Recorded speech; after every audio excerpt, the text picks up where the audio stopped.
Bienvenidos a su programa Bibliar. Continuamos hoy, amigo oyente, nuestro estudio del libro de Éxodo.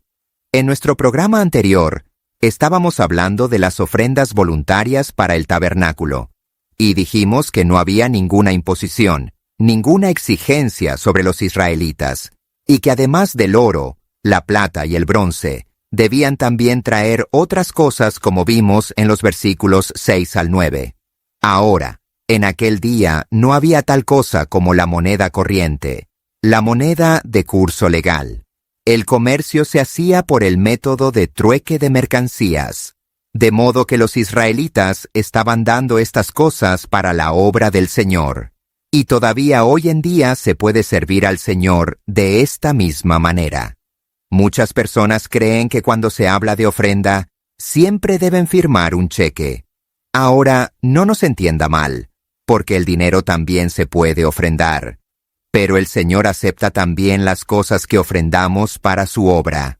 Ahora, volviendo a nuestro texto, surge la pregunta: ¿de dónde obtuvieron los israelitas los artículos diferentes que ofrendaron para el tabernáculo? ¿Recuerda usted que ellos habían servido como esclavos en Egipto y obtuvieron estas cosas cuando cobraron su sueldo retrasado? No te olvides de suscribirte y seguir con el precioso contenido de la Biblia.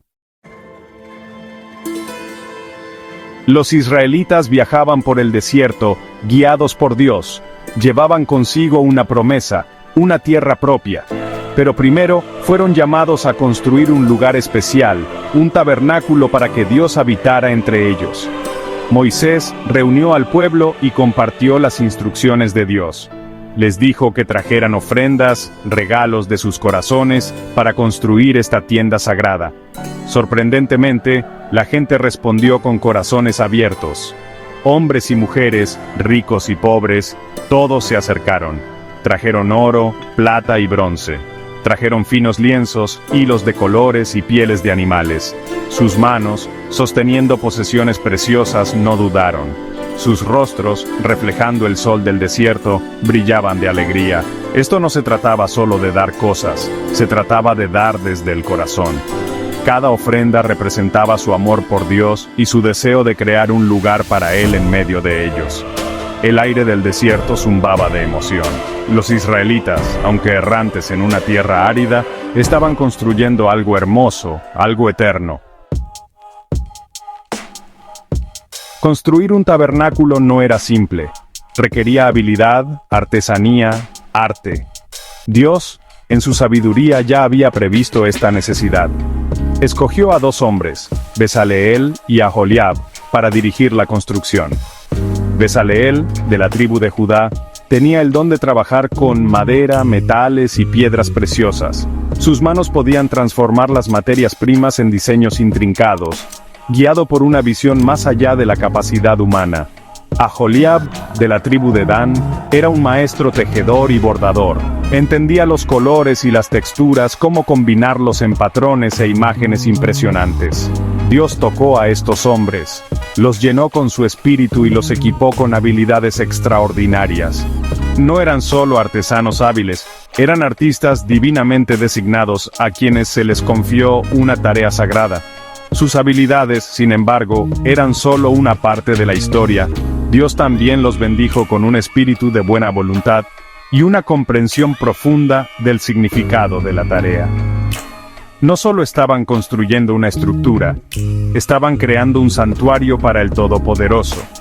Sus corazones resonaban con la importancia de su llamado, alimentando su dedicación y pasión. Bajo la guía de Bezaleel y Aholiab, los israelitas pusieron sus corazones y habilidades en acción. La construcción del tabernáculo comenzó, transformando el desierto árido en una escena de actividad inspirada. Los sonidos de martillos, telares y cinceles llenaban el aire, una sinfonía de trabajo dedicado. Hombres y mujeres trabajaban codo con codo, sus talentos floreciendo bajo la guía de los artesanos llenos del espíritu. Siguieron meticulosamente el plano divino dado a Moisés, asegurándose de que cada detalle, cada puntada y cada pieza martillada se alineara con el plan de Dios. El tabernáculo comenzó a tomar forma, un testimonio de su esfuerzo y devoción colectivos. El aire, denso con el aroma de la madera y la tela, vibraba con un sentido de propósito. No solo estaban construyendo una estructura, estaban entrelazando fe, habilidad y sacrificio. El tabernáculo, pieza por pieza, se convirtió en un símbolo de su amor por Dios, elevándose contra el telón de fondo del desierto. El tabernáculo, con su diseño intrincado y hermosos adornos, era más que una simple tienda. Era la morada terrenal de Dios, un recordatorio visible de su presencia entre su pueblo. El arca de la alianza, el objeto más sagrado, se colocó en el lugar santísimo, representando la promesa y el pacto de Dios con Israel. El candelabro de oro, con sus llamas iluminando el espacio sagrado, hablaba de la presencia y guía constantes de Dios. La mesa del pan de la proposición, siempre cargada con ofrendas frescas, simbolizaba la provisión y la fidelidad de Dios. Cada elemento, meticulosamente elaborado, servía como un recordatorio del carácter de Dios y su amor por su pueblo. La finalización del tabernáculo marcó un momento significativo en el viaje de los israelitas. Fue un símbolo de su devoción, su obediencia y su relación con Dios. Cuando la gloria de Dios descendió sobre el tabernáculo, llenándolo con su presencia, el pueblo presenció la manifestación tangible de su esfuerzo colectivo y su fe. Continuamos hoy, amigo oyente, nuestro estudio del libro de Éxodo. En nuestro programa anterior estábamos hablando de las ofrendas voluntarias para el tabernáculo. Y dijimos que no había ninguna imposición, ninguna exigencia sobre los israelitas, y que además del oro, la plata y el bronce, debían traer también otras cosas, como vimos en los versículos 6 al 9. Ahora, en aquel día no había tal cosa como la moneda corriente, la moneda de curso legal. El comercio se hacía por el método de trueque de mercancías. De modo que los israelitas estaban dando estas cosas para la obra del Señor. Y todavía hoy en día se puede servir al Señor de esta misma manera. Muchas personas creen que cuando se habla de ofrenda, siempre deben firmar un cheque. Ahora, no nos entienda mal, porque el dinero también se puede ofrendar. Pero el Señor acepta también las cosas que ofrendamos para su obra. Ahora, volviendo a nuestro texto, surge la pregunta: ¿de dónde obtuvieron los israelitas los artículos diferentes que ofrendaron para el tabernáculo? ¿Recuerda usted que ellos habían servido como esclavos en Egipto y obtuvieron estas cosas cuando cobraron su sueldo retrasado? Los egipcios estaban contentísimos de pagarles y estar así libres de los israelitas. Israel, pues, salió de Egipto con muchísima riqueza. Resumiendo este asunto de las ofrendas voluntarias que los israelitas trajeron, el versículo 29 de este capítulo 35 de Éxodo nos dice: de los hijos de Israel, así hombres como mujeres, todos los que tuvieron corazón voluntario para traer para toda la obra que Jehová había mandado por medio de Moisés que hiciesen, trajeron ofrenda voluntaria a Jehová. Y pasamos ahora a considerar a Bezaleel y a Aholiab y su llamado al trabajo. Leamos los versículos 30 y 31 de Éxodo 35. Y dijo Moisés a los hijos de Israel: mirad, Jehová ha nombrado a Bezaleel, hijo de Uri, hijo de Ur, de la tribu de Judá, y lo ha llenado del Espíritu de Dios en sabiduría, en inteligencia, en ciencia y en todo arte. Bezaleel es el hombre que hizo los muebles que son de tanta importancia en el tabernáculo. El versículo 34 dice: y ha puesto en su corazón el que puede enseñar, así él como a Aholiab, hijo de Ahisamac, de la tribu de Dan. Dios dio a Bezaleel la habilidad de pasar a otros su don. Leamos ahora el versículo 35 de Éxodo 35. Y los ha llenado de sabiduría de corazón, para que hagan toda obra de arte y de invención, y de bordado en azul, en púrpura, en carmesí, en lino fino y en telar, para que hagan toda labor e inventen todo diseño. El tabernáculo era una cosa hermosa, era una joya en el desierto. No era grande como las tiendas grandes, sino más bien una construcción pequeña. Según el valor de los metales en nuestro tiempo, ha sido evaluado en unos $5 millones, lo que fue invertido en la construcción del tabernáculo. El valor podría ser aún más grande. El tabernáculo era la joya preciosa de Dios, un cuadro de su Hijo Jesucristo. Y aquí concluye el capítulo 35 de Éxodo. Y entramos en el capítulo 36. En este capítulo consideraremos los aspectos siguientes. Las ofrendas son entregadas a los trabajadores. La liberalidad del pueblo es suspendida. Las cortinas, la cubierta, el velo interior y el velo para la puerta. Este capítulo nos trae una vez más a las instrucciones dadas en cuanto al tabernáculo. Las instrucciones tienen mucha importancia porque el tabernáculo es el retrato del Hijo de Dios, Cristo Jesús. Lo revela a Él. Leamos el primer versículo de este capítulo 36 de Éxodo. Así pues, Bezaleel y Aholiab, y todo hombre sabio de corazón, a quien Jehová dio sabiduría e inteligencia, para saber hacer toda la obra del servicio del santuario, harán todas las cosas que ha mandado Jehová. Aquí vemos que un gran número de hombres se ocuparon en la construcción del tabernáculo.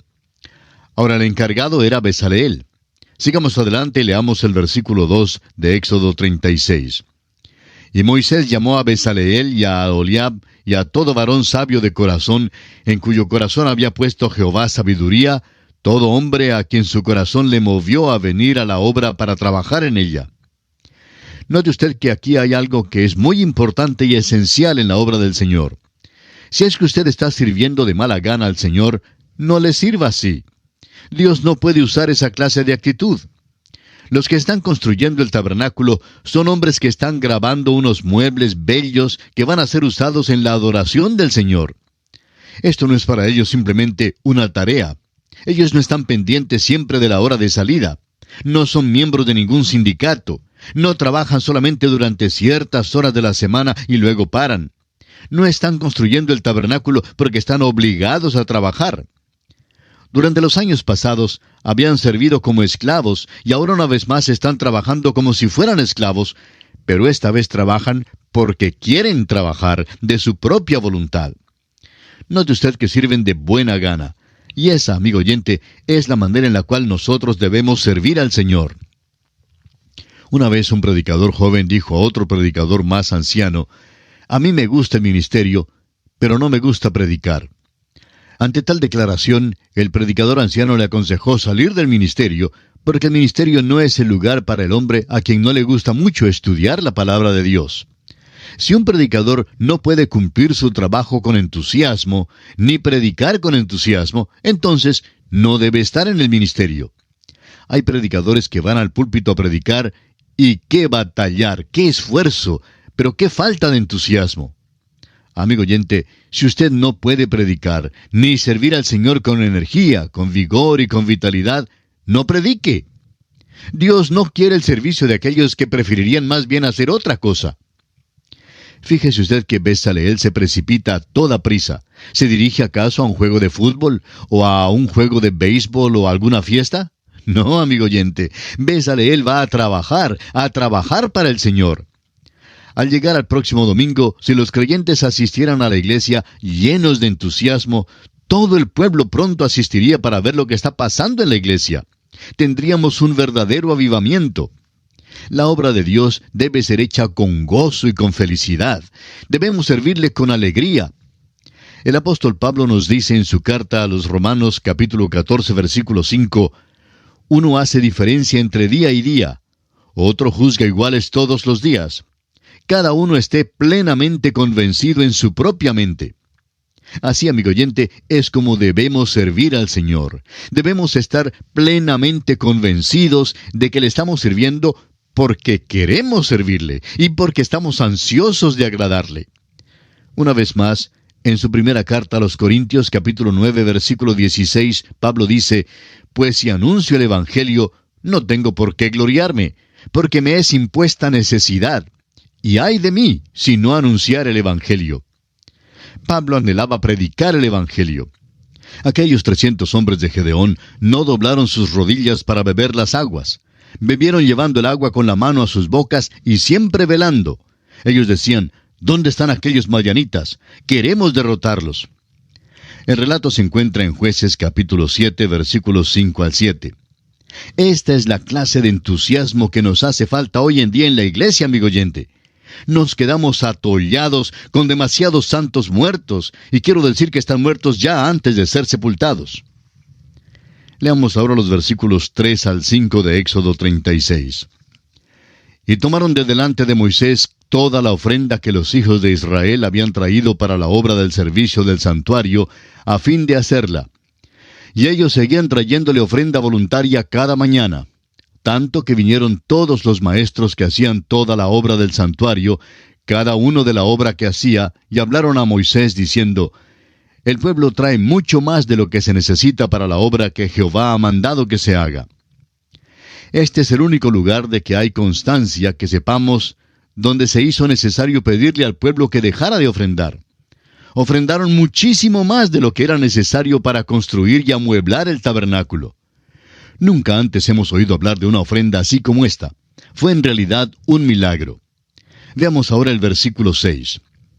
Entonces Moisés mandó pregonar por el campamento diciendo: ningún hombre ni mujer haga más para la ofrenda del santuario.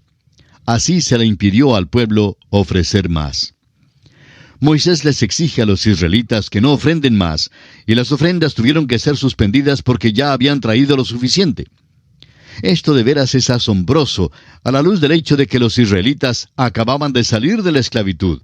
Nunca antes habían poseído nada, y ahora que disfrutaban de estas riquezas, es de esperarse que no estarían tan dispuestos a regalarlas. Sin embargo, ofrendaron generosa y gozosamente y con entusiasmo a su Dios. Cualquier cosa que hagamos por Dios, debemos hacerla así, de esta manera. Así es como Dios quiere que la hagamos. Dios quiere que ofrendemos gozosamente. Hace años hubo un lema que se leía así: dad hasta que os duela. Y Dios dice: si duele, no des. Y amigo oyente, su adoración a Dios y también el ofrendar deben ser ejecutados con verdadero gozo. Aquí en este capítulo parece que vamos repasando los detalles en cuanto a los muebles y una parte del tabernáculo.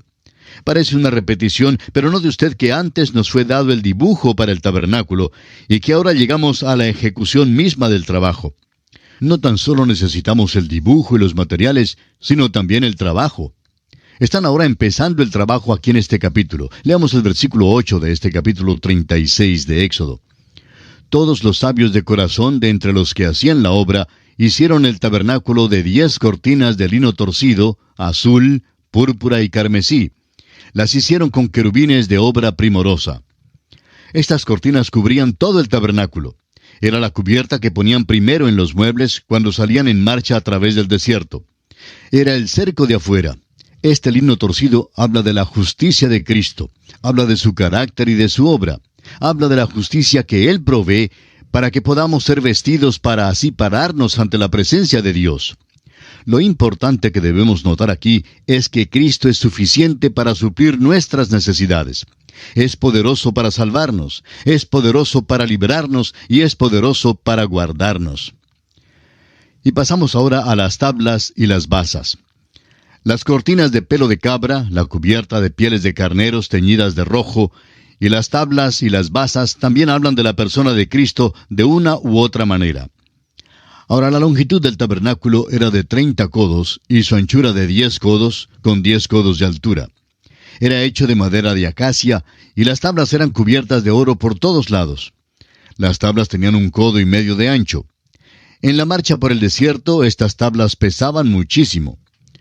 Todos los muebles eran llevados en los hombros de los sacerdotes de la tribu de Leví. Las tablas de oro estaban en posición vertical, pero cada una tenía ciertas basas que encajaban en basas de plata, y todo el tabernáculo reposaba sobre plata. La plata significa la redención. El tabernáculo estaba unido por barras. Ciertos anillos habían sido instalados en cada tabla, y cuando era levantado, estas varas se ajustaban y unían el tabernáculo. Era una construcción muy compacta. Y pasamos ahora al aspecto de los velos. El tabernáculo tenía un velo interior que separaba el tabernáculo principal en 2 compartimientos. El compartimiento pequeño era el lugar santísimo y el más grande era el lugar santo. Luego había el atrio y alrededor de este un cerco que tenía 5 codos de altura, 100 codos de largo y 50 codos de ancho. Todo hecho de lino torcido. Todo lo que había en el tabernáculo describe alguna parte de la persona o la obra del Señor Jesucristo. Y así concluimos nuestro estudio del capítulo 36 de Éxodo. Ahora, en el capítulo 37 se sigue dando la descripción del tabernáculo, el arca, el propiciatorio con los querubines, la mesa con sus utensilios, el candelabro, etc. el altar del incienso, el aceite santo de la unción y el incienso aromático. Todo lo que se menciona aquí en este capítulo 37 ya ha sido tratado en los capítulos previos en el libro de Éxodo. En lugar de leer todo esto de nuevo, recapitularemos algunas de las cosas que consideramos de mayor importancia. Primero, el mobiliario del tabernáculo. Los dos muebles en el atrio eran el altar de bronce y la fuente. Cuando uno entraba en el lugar santo, había 3 muebles: el candelabro de oro, la mesa para el pan de la proposición y el altar del incienso. En el lugar santísimo estaba el arca del testimonio y el propiciatorio. Había 3 entradas al tabernáculo. La primera entrada conducía al atrio por el cerco que rodeaba el tabernáculo. Luego, una puerta conducía al lugar santo, y la tercera entrada conducía al lugar santísimo, al cual únicamente el sumo sacerdote podía entrar, y esto solamente una vez en el año, en el día de la expiación. Había 7 muebles que estaban arreglados de tal manera que presentan un cuadro maravilloso. El altar de bronce habla de la cruz de Cristo, donde recibimos el perdón del pecado. La fuente habla del hecho de que Cristo lava a aquellos que son suyos, que son de Él. La fuente es donde confesamos nuestros pecados y donde somos limpiados y perdonados. Luego entramos al lugar santo, el lugar de la adoración. El candelabro de oro habla de Cristo como la luz del mundo. La mesa para el pan de la proposición describe a Cristo como el pan de vida del cual comemos. El altar del incienso es el lugar de la oración. Habla del hecho de que Cristo es nuestro intercesor. Si los israelitas deseaban adorar a Dios, tenían que entrar en el lugar santo. Si querían la luz del mundo, tenían que ir afuera, pero si querían la luz del candelabro, tenían que ir adentro. Y hoy en día, para servir a Cristo no se puede caminar guiados por la sabiduría del mundo, sino por la luz de la palabra de Dios. El lugar santísimo describe a Jesucristo en la presencia de Dios. En la epístola a los Hebreos se nos ordena llegar al trono de la gracia. El propiciatorio habla de esto, y aquí es donde hallamos gracia y donde alcanzamos misericordia para el oportuno socorro. Hay un propiciatorio en el cielo para los creyentes. Cuando Cristo vino a la tierra, no tan solo cumplió la figura del tabernáculo, sino que también hizo algo muy extraordinario. El tabernáculo en el desierto siempre estaba horizontal con la tierra. Lo que Cristo ha hecho es hacerlo perpendicular. Él está en el cielo para limpiar y perdonar nuestros pecados. El lugar santísimo está en el cielo hoy en día. El trono de Dios ha llegado a ser un propiciatorio y aquí es donde llegamos. No vamos horizontalmente a Dios acudiendo a una construcción o a un hombre, sino que miramos al cielo y vamos directamente a Él. Nos acercamos a Dios por medio del Señor Jesucristo. En su primera carta a Timoteo, capítulo 2, versículo 5, el apóstol Pablo afirma: «Porque hay un solo Dios y un solo mediador entre Dios y los hombres, Jesucristo hombre». Ahora, amigo oyente, permítanos esta pregunta. ¿Dónde está usted hoy con relación al tabernáculo? ¿Necesita pararse en el altar de bronce para ser salvo? Hay muchos miembros de iglesias que necesitan ir allí. ¿Es usted un hermano sucio que necesita confesar sus pecados en la fuente para ser limpiado?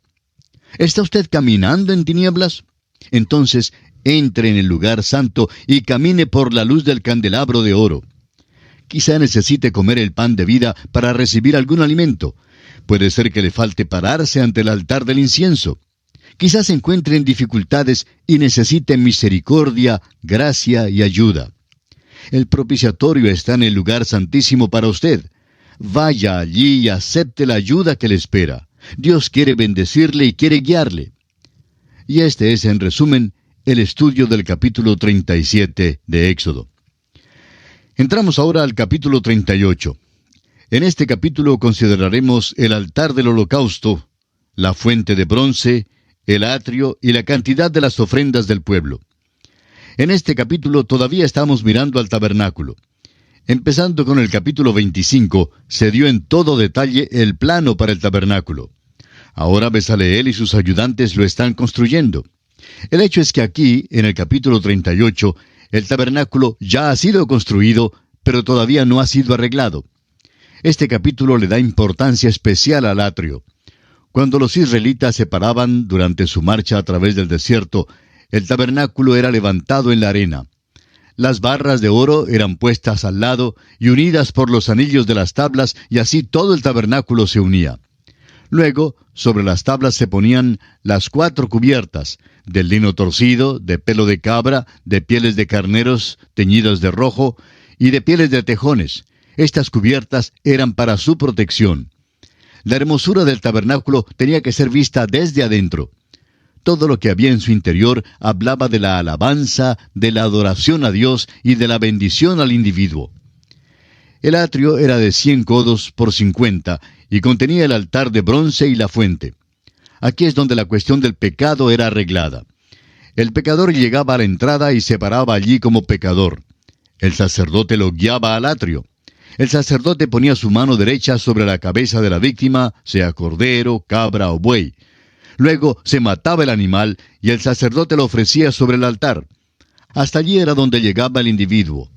De allí en adelante, el individuo se acercaba en la persona de su sacerdote. El sacerdote tenía que pararse ante la fuente y lavarse para poder entrar en el lugar santo. Ahora había 3 muebles en el lugar santo: el candelabro de oro, la mesa para el pan de la proposición y el altar del incienso. Todos ellos hablan de la adoración.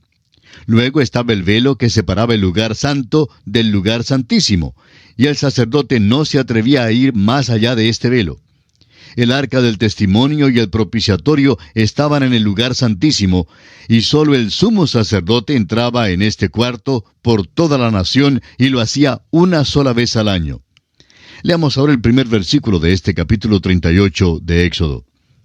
Igualmente hizo de madera de acacia el altar del holocausto, su longitud de 5 codos y su anchura de otros 5 codos, cuadrado y de 3 codos de altura. La altura del altar de bronce era igual a la altura del arca en el lugar santísimo.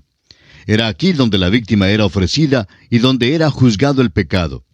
Era aquí donde el individuo o la nación llegaba para arreglar el problema del pecado. Cuando este altar fue construido, no se podía construir ningún otro altar. Este era el camino a Dios, y cualquier otro altar construido en cualquier otro lugar hubiera sido una blasfemia. Era un lugar prominente porque aquí la cuestión del pecado era arreglada. No podía haber tal cosa como la adoración ni la bendición, sino hasta cuando uno hubiera llegado al altar de bronce. Los cuernos en el altar hablan de la fuerza y la capacidad de Jesucristo para salvar.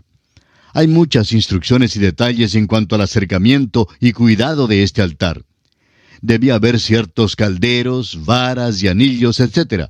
Pero lo importante para recordar, sin embargo, es su función de arreglar el problema del pecado.